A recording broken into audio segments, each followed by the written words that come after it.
নমস্কার। আজ বানাবো দই চিকেন। চিকেনটা ম্যারিনেট করে রেখেছি আর এখন আলুটা ভেজে তুলে নিলাম।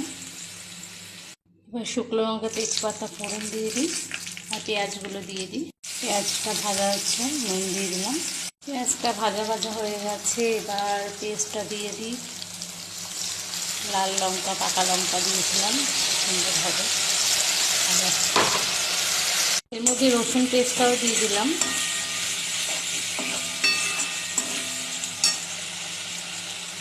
টমেটোটা একটু দেবো, বড় বড় করে কেটেছি। আমি দিই না সাধারণত রান্নায় টমেটো, আজকে ইচ্ছা হলো।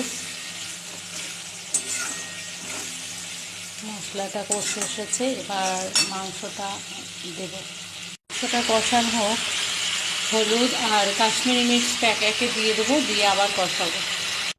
যেহেতু কাঁচা লঙ্কায় রান্না করি, কাশ্মীরি মির্চটা না দিলে বেশ লাল লাল ব্যাপারটা না আসলে রান্নায় খাওয়াটা কিন্তু দেখতে না জমলে খেতে জমে না, বলে না, সেই ব্যাপারটা আসে না। এই জন্য আমি প্রতিটা রান্নাতে একটু কাশ্মীরি মির্চটা ব্যবহার করি, যাতে রান্নায় একটা বেশ লাল লাল ভাব আসে।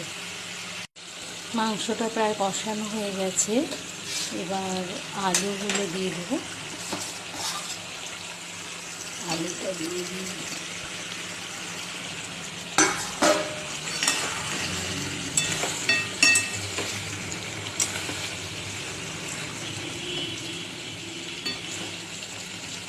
এবার জল দিয়ে দেবো, তারপর একটু ফুটে গেলে গরম মশলা দেবো সামান্য, বেশি না।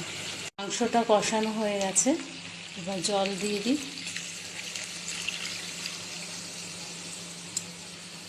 আর আলুগুলো খানিকক্ষণ কষিয়ে আবার আলাদা করে তুলে রেখেছি। আর মাংসের সাথে এখন আবার আলুটা যদি প্রথম থেকে জল দিয়ে দিই তো আলুটা একদমই গলে যাবে। প্রায় হয়ে এসেছে, এবার অল্প গরম মশলা দেবো। এক রেডি।